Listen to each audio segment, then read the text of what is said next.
ان الحمد للہ والصلاة والسلام علی رسول اللہ رب اشرح لی صدری ویسر لی امری واحلل عقدۃ من لسانی یفقہوا قولی رب زدنی علما۔ آج ہم دیکھتے ہیں کہ ہمارے بہت سے مسائل میں اختلاف ہے، ان میں ایک میجر جو مسئلہ ہے وہ نماز کا ہے۔ نماز چونکہ فرض ہے، نماز ہی اصل چیز ہے، یہی عبادت، اور قیامت کے دن سب سے پہلے اسی کے بارے میں سوال کیا جائے گا۔ آج ہم دیکھتے ہیں کہ سب سے زیادہ اختلافات مسلمانوں کے باہمی آپس میں وہ نماز کے اندر ہی ہیں۔ تو فروعی مسائل میں اختلاف کی ایک بہت بڑی وجہ جو ہے وہ تقلید ہے، جو سنت کے مطابق نماز پڑھنے میں بہت بڑی رکاوٹ ہے، بہت بڑی ہے۔ آپ اس کا اندازہ اس بات سے لگا سکتے ہیں، ایک واقعہ میں آپ کے ساتھ شیئر کرتا ہوں اور آپ کو اس سے اندازہ ہو سکے گا کہ یہ کتنی بڑی وجہ ہے۔ امام شیخ البانی رحمۃ اللہ علیہ نے اپنی کتاب صفۃ الصلاۃ النبی صلی اللہ علیہ وسلم، جو ان کا اردو کا ترجمہ ہے، جو مولانا صادق خلیل رحمۃ اللہ علیہ نے کیا ہے، اس میں انہوں نے ایک واقعہ نقل کیا ہے، وہ پڑھ کر بہت دکھ ہوا۔ اللہ اکبر۔ کہتے ہیں کہ ایک جگہ کے آزاد خیال لوگوں نے مسلمان ہونے کا ارادہ کر لیا اور انہوں نے ٹوکیو شہر میں مسلمانوں کی ایک جماعت سے پوچھا کیا مسلمان ہو کر کس مذہب کو اختیار کریں؟ تو وہاں پر موجود ہندوستان کے حنفی علماء نے کہا تم امام ابو حنیفہ رحمت اللہ علیہ، اللہ ان کی قبر پہ کروڑوں رحمتیں نازل فرمائے، ان کا مسلک اختیار کر لو۔ وہاں پر انڈونیشیا کے کچھ شافی مسلک سے تعلق رکھنے والے مسلمان بھی موجود تھے، انہوں نے کہا کہ تم حضرت امام شافی رحمت اللہ علیہ ان کا مسلک اختیار کرو۔ جب مسلمان وہاں ہونے والے مسلمان جاپانیوں نے مسلمان علماء کرام کی اس قدر کھینچتانے اور اختلاف کو دیکھا تو وہ ہکے بکے رہ گئے۔ یہ کیا ہے؟ کچھ کہتے ہیں امام ابو حنیفہ رحمت اللہ علیہ کی بات کو مانو، کچھ کہتے ہیں امام شافعی رحمت اللہ علیہ کے مسئلوں کو اختیار کرو۔ وہ سخت حیران بھی ہوئے اور متعجب بھی ہوئے۔ انہوں نے تعجب کیا یہ کیا ماجرا ہے، یہ کیا سلسلہ ہے، یہ کیا کہانی ہے کہ مسلمانوں میں مسالک کا مسئلہ تو بڑا ہی عجیب ہے۔ اب ہمیں معلوم نہیں کہ دائرہ اسلام میں داخل ہو کر کس مذہب کو اختیار کریں۔ اب اس پریشانی کے اندر تھے اور اس ہجانی کے اور اس سمجھے پریشانی اور تکلیف کی حالت میں اور اس مخاصمت کو دیکھ کر کہ یہ تو آپس میں ایک دوسرے سے لڑ رہے ہیں، آپس میں ایک دوسرے کو کہہ رہے ہیں وہ غلط ہے، وہ غلط ہے، وہ صحیح ہے، کدھر جائیں؟ اگر مسلمان ہو کر بھی ہم اگر ایک نہیں ہو سکتے، کوئی امام شافعی، کوئی امام ابو حنیفہ، کوئی امام مالک، کوئی امام احمد بن حنبل کی بات کر رہا ہے تو ہم کہاں جائیں؟ یہ مخاصمت دیکھ کر وہ مسلمان ہوتے ہوتے رہ گئے، مسلمان نہیں ہوئے۔ اب اس میں رکاوٹ کون سی ہے؟ تقلید۔ اس تقلید نے بیڑا غرق کیا ہے اور کتنے ہی ایسے نوجوانوں کو مسلمان ہونے سے روکا ہے۔ جیسے یہ واقعہ ہے کہ وہ مسلمان ہوتے ہوتے رہ گئے، مسلمان نہیں ہوئے۔ کس کی وجہ سے؟ تقلید کی وجہ سے۔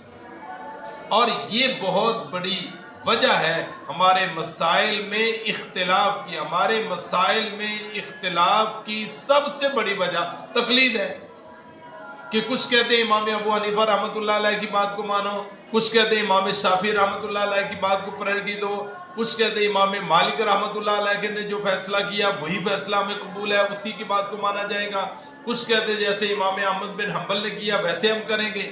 ہم یہ کیوں نہیں کہتے کہ ہم اس طرح کریں گے جس طرح جناب محمد رسول اللہ صلی اللہ علیہ وسلم نے کیا؟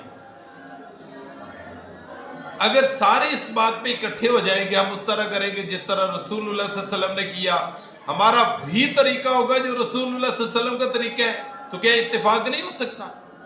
تقلید سے ہمیشہ اختلاف ہوا ہے اور تقلید نے اختلاف بڑھایا ہے اور تقلید رکاوٹ ہے اسلام کی اشاعت میں، اور تقلید رکاوٹ ہے مسلمانوں کے اتحاد اور اتفاق میں، اور تقلید رکاوٹ ہے جناب محمد رسول اللہ صلی اللہ علیہ وسلم کی سنت مطہرہ پر عمل کرنے میں، اور تقلید رکاوٹ ہے قرآن مجید فرقان حمید پر عمل کرنے میں۔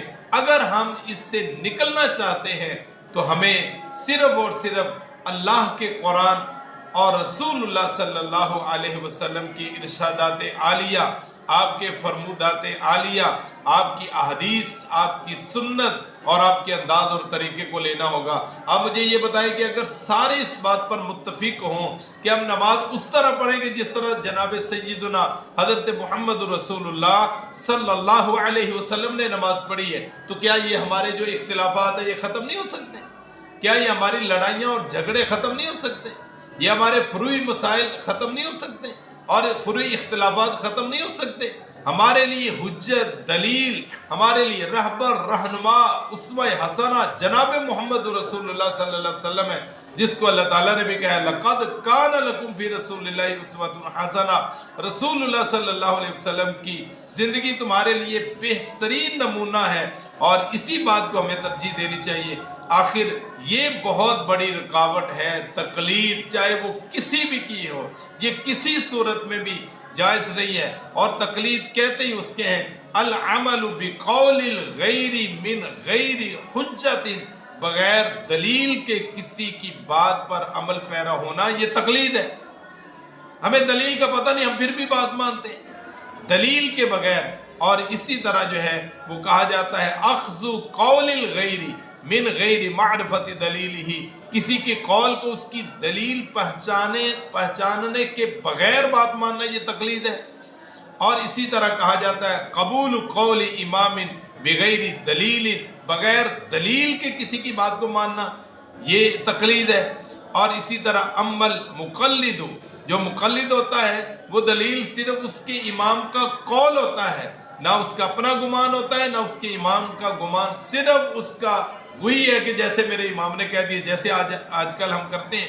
یہ سارا جمع الجوامع کے اندر ہے، الوجید فی اصول الفقہ کے اندر ہے، اور مسلم الثبوت کے اندر ہے، اعلام الموقعین کے اندر امام ابن تیمیہ رحمۃ اللہ علیہ نے فرمایا کل من اوجب الدلیل علیک اتباع قولہ، ہر وہ شخص جو دلیل قائم کرے تجھ پر اس بات کی اتباع لازم ہے، لہذا تو اس کا متبع ہے، اتباع دین میں جائز ہے اور تقلید ممنوع ہے۔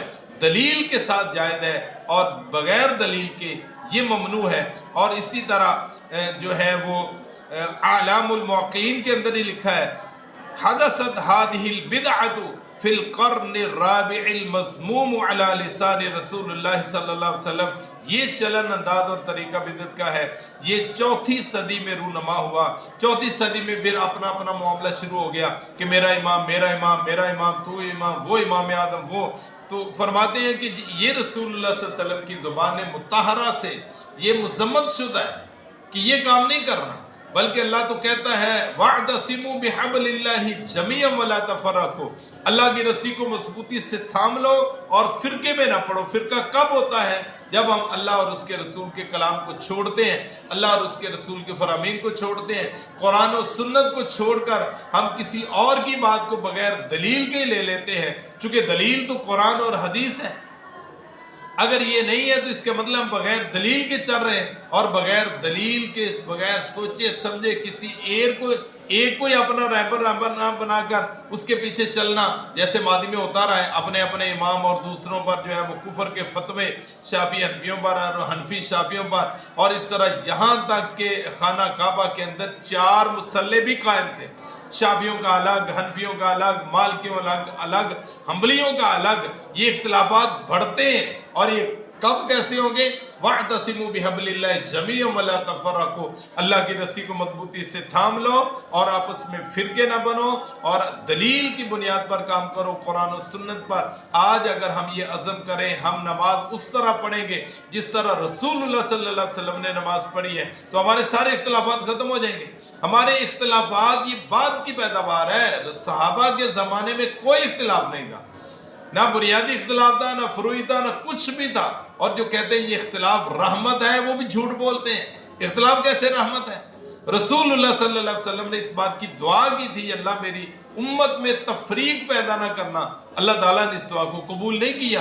اب ہمارے لیے یہ آزمائش ہے کہ ہم اس تفریق کے دور میں، فرقہ واریت کے دور میں، ہم کس طرح اس قرآن و سنت پر اپنے آپ کو قائم رکھ سکتے ہیں، اور کس طرح ہم اس فرقہ واریت کی جنگ سے نکل کر اتباع مصطفیٰ صلی اللہ علیہ وسلم کے رنگ میں اپنے آپ کو رنگتے ہیں. یہ ہماری آزمائش ہے. اور ہر بندے سے یہ سوال ہوگا کہ تیرے پاس دلیل کیا ہے؟ نماز پڑھتا رہے، اگر نماز آپ کے طریقے کے مطابق نہیں وہ تو قبول بھی نہیں. آپ نے جیسے اس حدیث میں فرمایا کہ حوض کوثر پر ہوں گا اور کچھ نمازی آ رہے ہوں گے اور ان کے وضو کے اعضاء چمکیں گے، تو میں کہوں گا میرے ہیں، خوش ہو جاؤں گا، دیوار بن جائے گی. اس کے بعد میں پوچھوں گا کیا وجہ ہے؟ بتایا جائے گا یہ وہ لوگ ہیں، اِنَّكَ لَا تَدْرِي مَا أَحْدَثُوا بَعْدَكَ، آپ کو نہیں پتا آپ کے آنے کے بعد انہوں نے کیا نئے نئے کام شروع کر دیا اور نئی نئی باتیں آپ کی حدیث اور سنت اور طریقے اور فرامین کو چھوڑ کر لگے رہے. آپ نے فرمایا میں کہوں گا سحقن سحقن من غیر بعدی، میری نظروں سے ان کو دور کر دو جنہوں نے میرے طریقے کو بدل دیا. کیا حال ہوگا وہاں پر اگر ہم نے آپ کے طریقے کو چھوڑ دیا؟ آج وقت اپنی اصلاح کریں اور رسول اللہ صلی اللہ علیہ وسلم ہر ایک سے پوچھیں جی اس کے بارے میں رسول اللہ کا کیا فرمان ہے. سجدہ میں ویسے کروں گا جیسے رسول اللہ صلی اللہ علیہ وسلم نے کیا، میں اس طرح قیام کروں گا جس طرح رسول اللہ صلی اللہ علیہ وسلم نے کیا، میں اس طرح نماز پڑھوں گا جس طرح رسول اللہ صلی اللہ علیہ وسلم نے کیا. ہمارے سوال ہی غلط ہے. ہم پوچھتے ہیں جی اس کے بارے میں آپ کا کیا خیال ہے، جو اس کا خیال ہے وہی بتائے گا. ہمیں سوال یہ کرنا چاہیے اس مسئلے کے بارے میں رسول اللہ صلی اللہ علیہ وسلم کا فرمان کیا ہے. جب یہ کہیں گے تو وہ مجبور ہوگا کہ رسول اللہ صلی اللہ علیہ وسلم کی حدیث دکھائے، اور رسول اللہ صلی اللہ علیہ وسلم کی جب حدیث آئے گی پھر سب کا اتفاق آئے گا، پھر اختلاف ختم ہو جائے گا. یہی کامیابی، یہی کامرانی ہے.